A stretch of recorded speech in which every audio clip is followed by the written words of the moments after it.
The Galactic Pedagogical Institute had strict protocols. No weapons, no aggression, and absolutely no predator species without full cognitive suppressors. Professor Alara Chun had signed 17 different waivers acknowledging these rules when she'd accepted the xenobiology teaching position on station.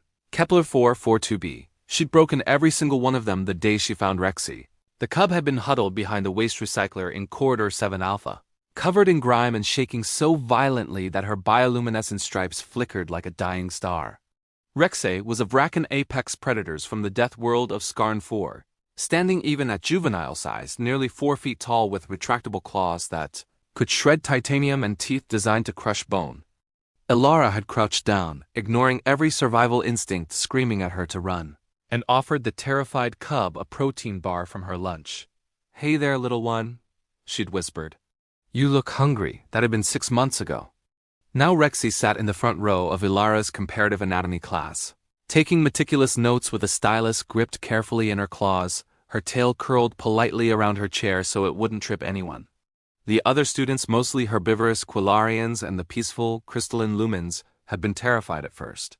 But Rexy was gentle, curious, and asked better questions than half the graduate students. The Galactic Council had threatened to revoke Ilara's teaching license. They'd sent inspectors. They'd filed complaints. But human stubbornness was legendary across 7 star systems, and Ilara had simply smiled, cited obscure educational access laws, and continued teaching while Rexy sat, attentive and eager, in her classroom. Everything changed on a Tuesday.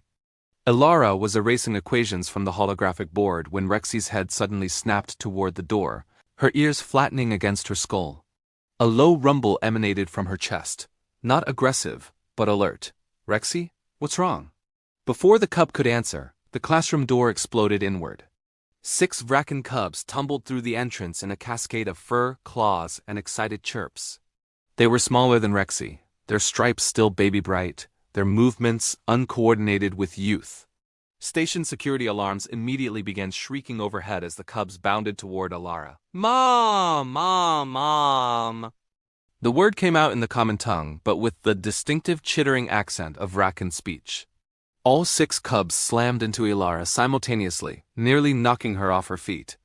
They rubbed their heads against her legs, their tails wagging with such force they knocked over a desk. "Security breach! Security breach! Predator incursion in Section 4! The announcement boomed through the speakers as Ilara stood frozen, surrounded by what the Galactic Council would classify as 7 lethal weapons. Rexy had leaped from her seat and was attempting to herd the younger cubs into some semblance of order, scolding them in rapid Vrakan that Ilara's translator couldn't quite catch. The Quillarian students had evacuated with impressive speed.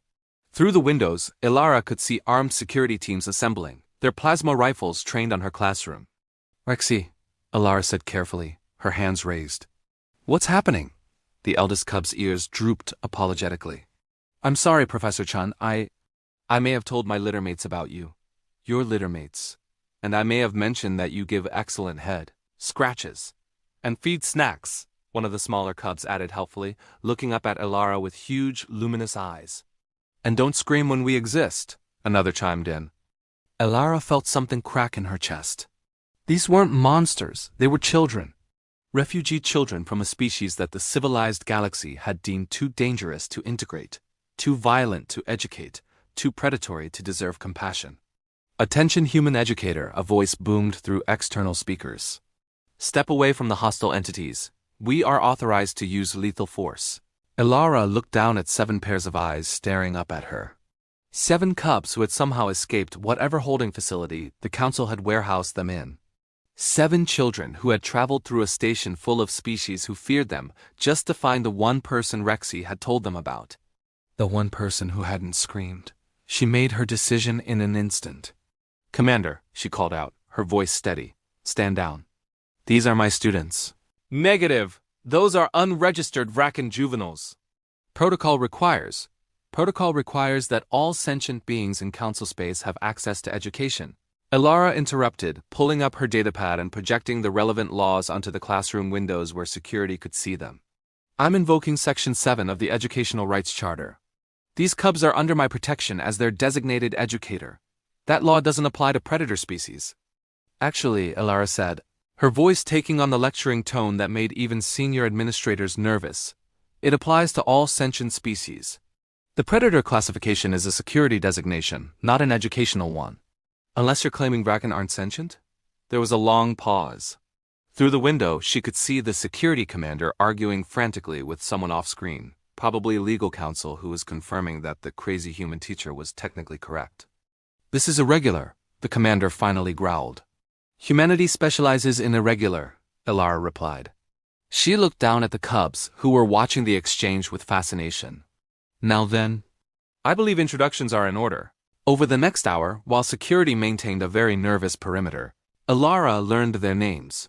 Crix, Sala, Fen, Vora, Jackson, and little Pip, who couldn't have been more than 3 years old in human terms.